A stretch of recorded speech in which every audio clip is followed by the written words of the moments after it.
the co-founder of Eforia, a sexual wellness and discovery app with interactive erotic games. And hi, I'm Elaine, and I'm also a co-founder of Eforia. And we are here today to talk about gifts for people you like, people you love, and maybe people who you are just getting to know. And seeing that we're past Christmas, made it out of 2020 somewhat intact, and we're getting close to Valentine's Day, we know that can be sort of a stressful time of what's right, what should you get someone, is it too much, is it too soon? And so we're here to talk all the panic that might come with gift buying during Valentine's Day.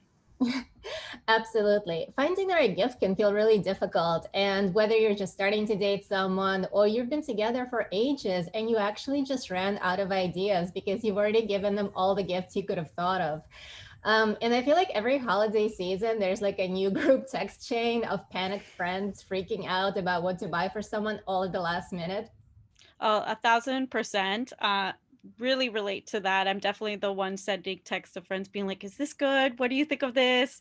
But why do you think it's that people will procrastinate and then panic when it comes to buying someone a gift? Because I feel like that's really common, not just with me, but with my group of friends as well. Absolutely. That's such a great question. And it is incredibly common. And I think we tend to get overwhelmed because there's so much perceived social pressure in that's associated with gift giving. So what we think we're supposed to get, what are we supposed to do in these situations? And then we just get paralyzed by the fear of messing up. So lots of people just choose like the easy way of, well, I'm not a gift person. I don't really do gifts, or I don't believe in Valentine's Day because the risk of failure can actually be a little too overwhelming. But what really helps is if you think about how this is not a holiday that's like invented by corporations to get you to spend money, because it's really not about money. It's actually an opportunity for you to share your preferences and your worldview with your partner and to get to know and understand theirs. So don't bring like these rigid expectations of, okay, this is how things are supposed to be. It's Valentine's Day, so you have to get like a chocolate, a box of chocolates, or a heart-shaped necklace. This is really about the human experience and getting to know each other and sharing that special understanding together. And so my advice to people in these is to kind of like put all the social expectations in your head on mute, just get rid of all of that, and really just focus on the person that you are with. So what do you like? What do you love about them? How do gifts in general like figure into their lives? Is gift giving part of their life language? What about receiving gifts? Some people can enjoy one, but not the other.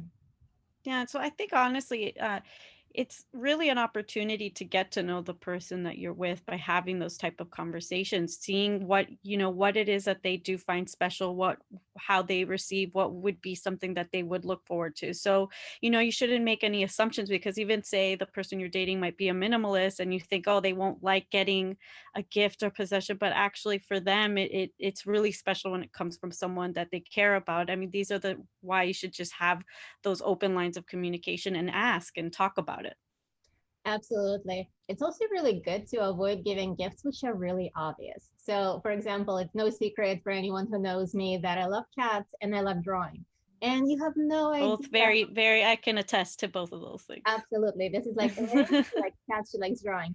And I've gotten so many sketchbooks with cats on them over the years. It's crazy. And it's very sweet. It's nice that people know, but it's also a little lazy.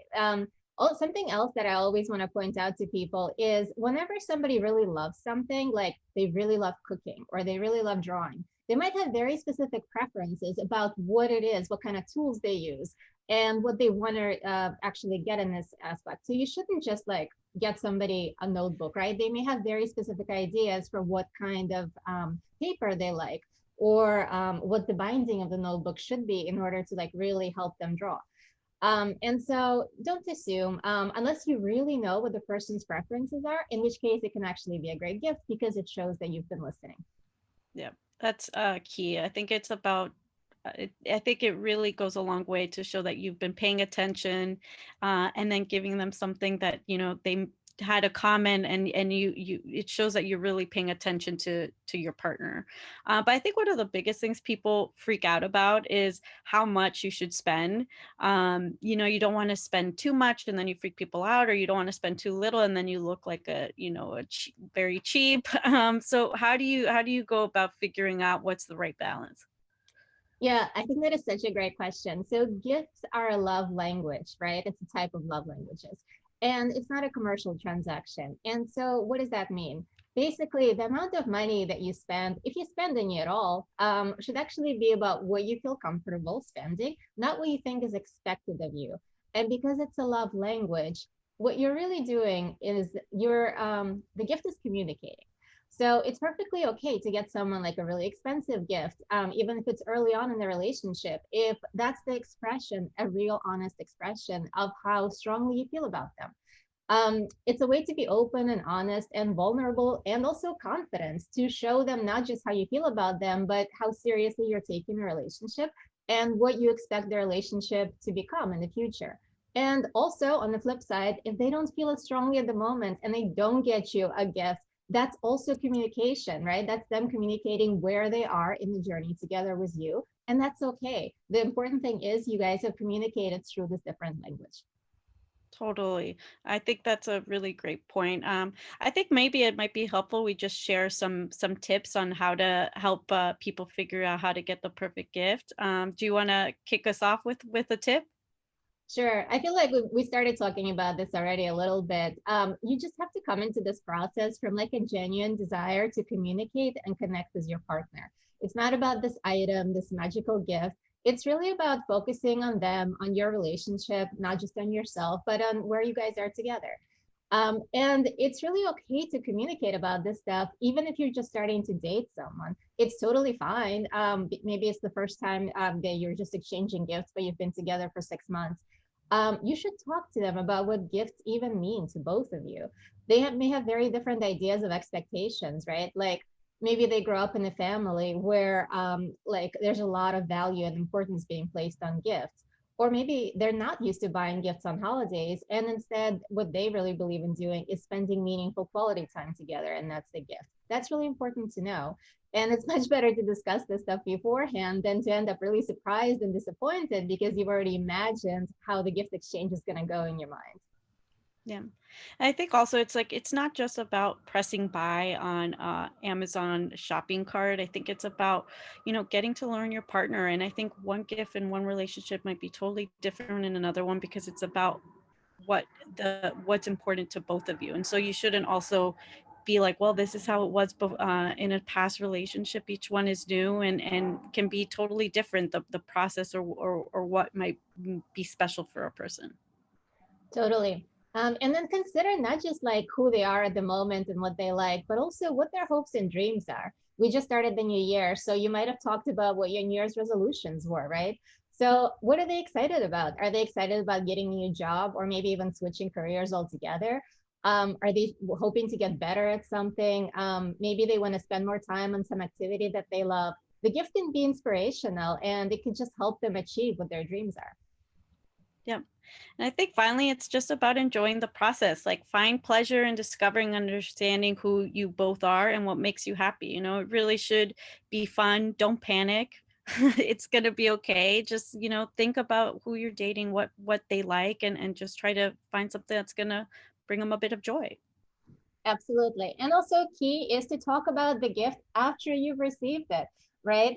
One of the things that we know from like, the minimalism books and Marie Kondo and all those life philosophies is that it's okay if whatever they got you wasn't like exactly the thing that maybe you would have wanted. The point is they tried to communicate something, right? And that's actually the gift. The gift is they thought about you. They put that thought Yeah. into a specific object. They've communicated, and now you can thank the gift for what it did for it. You don't even have to hold on to it, honestly. If that's not something that's exactly your style, you can pass it on to somebody who maybe will appreciate the item more. But the value of the communication, the gift exchange, is really what's so special about this process.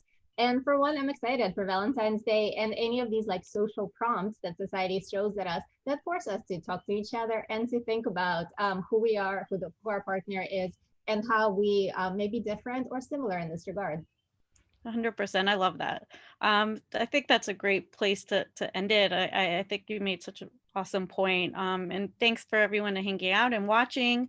We hope that this was helpful and will help you figure out when you start thinking about what you might be getting your partner, and ease the panic buying a little bit. And yeah, let us know how it goes in the comments. Would love to hear from you. And of course, check out some of our other videos. We have some fantastic interviews with Rachel Klaczewski, who is our sex therapist at Eforia. She talks about how to stay sexual during times of stress. There's some great interviews with Nelly and me about how to set up your bedroom and lots more. A lot of great tips and advice. Thanks all. Bye. Bye.